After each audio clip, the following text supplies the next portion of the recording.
दोस्तों, सुधीर चौधरी से जब जब उम्मीद की जाती है कि वो सुधर चुके हैं, तब तब वो अपने देश की जनता को, अपने ऑडियंस को गलत साबित कर देते हैं। वो बता देते हैं कि सुधीर चौधरी कभी सुधर नहीं सकते हैं, वो गोदी मीडिया का एक अटूट अंग है और अपनी गोदीगिरी से वो कभी बाज आने वाले नहीं हैं। इस बार तो दोस्तों सुधीर चौधरी ने हद ही कर दी है। वो पत्रकारिता के, जर्नलिज्म के एकदम निचले स्तर पर आ चुके हैं। सुधीर जैसे एक सीनियर एंकर से ऐसी पत्रकारिता की उम्मीद नहीं की जा सकती, ऐसी रिपोर्ट की उम्मीद नहीं की जा सकती जो उन्होंने पेश की है। उन्होंने अपनी रिपोर्ट में क्या कुछ बताया है वो हम आपको आगे इस वीडियो में बताएंगे, लेकिन पहले आपको बता दें कि प्रधानमंत्री नरेंद्र मोदी इस वक्त ब्रिक्स सम्मेलन में शामिल होने के लिए रशिया गए हुए हैं। रशिया के कजान में इस सम्मेलन का आयोजन किया गया है।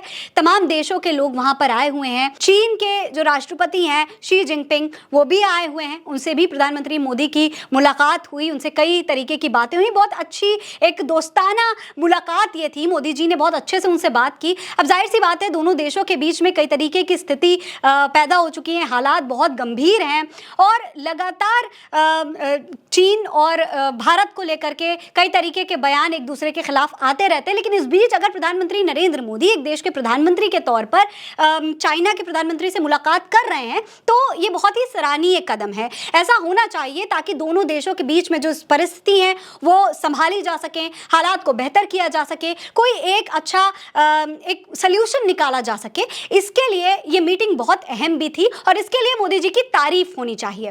लेकिन दूसरी तरफ देश की मीडिया क्या कर रही है, देश के सीनियर पत्रकार क्या कर रहे हैं, उस पर आप जरा गौर करिए। देखिए, ये रिपोर्ट सुधीर चौधरी ने की है, बहुत ही सीनियर एंकर हैं और किस तरीके से दूसरे देश के प्रधानमंत्री का अपमान कर रहे हैं उस पर गौर करिए। देखिए, सुधीर चौधरी ने अपनी रिपोर्ट में किस तरीके से प्रधानमंत्री मोदी को बड़ा दिखाने के चक्कर में, बेहतर दिखाने के चक्कर में शी जिनपिंग का अपमान करा है, उसको मैं आपको बताती हूँ। सुधीर चौधरी अपनी रिपोर्ट में कहते हैं कि प्रधानमंत्री नरेंद्र मोदी देखिए कितने फिट हैं। 74 साल की उम्र में भी मोदी जी को हवाई जहाज से नीचे उतरने के लिए वो हैंडल का सहारा नहीं लेना पड़ता, जबकि जो शी जिनपिंग है वो 3 साल छोटे हैं मोदी जी से, लेकिन वो हैंडल पकड़ करके नीचे उतर रहे हैं। अब ये इनकी पत्रकारिता का लेवल है। ये भारत को चाइना से बेहतर दिखाने की कोशिश में, ये दिखाने की कोशिश में कि भारत चाइना से कितना बेहतर है, वो दूसरे देश के प्रधानमंत्री का अपमान कर रहे हैं उस वक्त जब देश का प्रधानमंत्री विदेश में जाकर के हालात को बेहतर करने की कोशिश कर रहा है। उस वक्त देश की मीडिया अपने साथ साथ, अपने देश के साथ साथ दूसरे देश की जो दोस्ताना रिलेशनशिप है उसको किस तरीके से खतरे में डाल रही है, उस पर अब देश की जनता में बात होने लगी है। सोशल मीडिया की जनता सुधीर चौधरी के बारे में क्या कह रही है उस पर आपको गौर करना चाहिए। देखिए, सदफ आफरीन लिखती हैं कि आज तक न्यूज चैनल की माने तो चीन के राष्ट्रपति सीरिया उतरने के लिए हैंडल का इस्तेमाल कर रहे हैं, इसलिए उनके देश मतलब चीन की हालत खराब है। गजब की पत्रकारिता करते हैं सुधीर चौधरी। अभिनव शुक्ला लिखते हैं कि सुधीर चौधरी और आज तक द्वारा तिहाड़ी स्तर की पत्रकारिता। चीन और उत्तर कोरियाई मीडिया को अभी भी गोदी मीडिया से बहुत कुछ सीखना है। अरुणेश कुमार यादव लिखते हैं कि सुधीर चौधरी ने कॉमेडी शो भी शुरू कर दिया है। द सोशलिस्ट साइंटिस्ट नाम के एक पेज से लिखा गया है कि सुधीर चौधरी जैसों की मोदी भक्ति अपनी जगह है, परंतु यथार्थ में देखें तो नरेंद्र मोदी शी जिनपिंग के सामने कहीं से नहीं टिकते।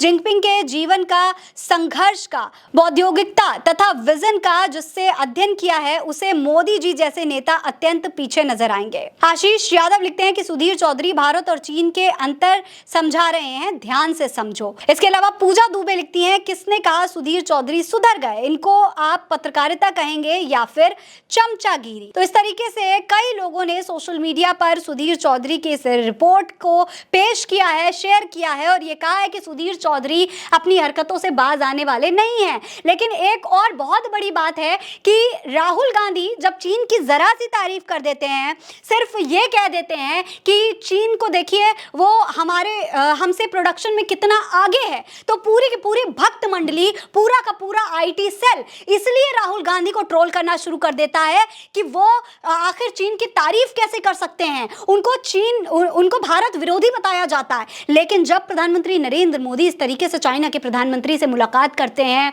हाथ में हाथ डाल करके बैठे होते हैं, हाथ मिला रहे होते हैं, तब किसी भी तरीके की कोई आपत्ति नहीं होती है। और तो और गोदी मीडिया के चैनल इस तरीके के रिपोर्ट पेश करना शुरू कर देते हैं। दोस्तों, इसके अलावा कई और अकाउंट्स हैं जिन्होंने ये तस्वीर भी शेयर की है। ये तस्वीर सुधीर चौधरी की इस रिपोर्ट को एक सीधा जवाब मानी जा रही है। देखिए, इस वाली तस्वीर में भी प्रधानमंत्री नरेंद्र मोदी एरोप्लेन में चढ़ते हुए नजर आ रहे हैं, लेकिन इसमें उन्होंने हैंडल पकड़ा है। अब लोग ये भी सवाल पूछ रहे हैं कि भाई, अगर आप किसी की ताकत का अंदाजा सिर्फ उसके हैंडल पकड़ने या ना पकड़ने से लगा सकते हैं, तो फिर आप इस तस्वीर को देख करके क्या कहेंगे? सुधीर चौधरी के पोस्ट पर इस वीडियो को शेयर किया गया है, लेकिन सुधीर चौधरी इस पर अब तक जवाब नहीं दे पाए हैं। अब देखना यह होगा कि क्या सुधीर चौधरी इस पर कोई जवाब दे पाते हैं या फिर नहीं। फिलहाल इस खबर में इतना ही। ये खबर आप उल्टा चश्मा यूसी पर देख रहे हैं। नमस्कार। क्या पुलिस प्रशासन आपकी नहीं सुन रहा? गुंडे माफियाओं से भी है परेशान। अगर समस्या है तो बताइए। सिस्टम की प्रताड़ना को गुप्त रोग मत बनाइए। जनता का मुकदमा विद प्रज्ञा मिश्रा। अपनी समस्या हमें ईमेल करें या व्हाट्सएप पर भेजें। समस्या की गंभीरता के आधार पर आपको उल्टा चश्मा यूसी के स्टूडियो बुलाया जाएगा। उल्टा चश्मा यूसी जनता की भलाई के लिए प्रज्ञा मिश्रा जी द्वारा स्थापित एक चैनल है। हमारे पास संसाधन सीमित हैं, लेकिन समाज की भलाई का जज्बा असीमित है। अगर आप हमें सपोर्ट करना चाहते हैं तो हमारा आर्थिक सपोर्ट करें और स्क्रीनशॉट जरूर भेजें, जिससे हम आपका आभार व्यक्त कर सकें और असल में उस आम जनता का मुकदमा लड़ सकें जिसकी कोई नहीं सुनता।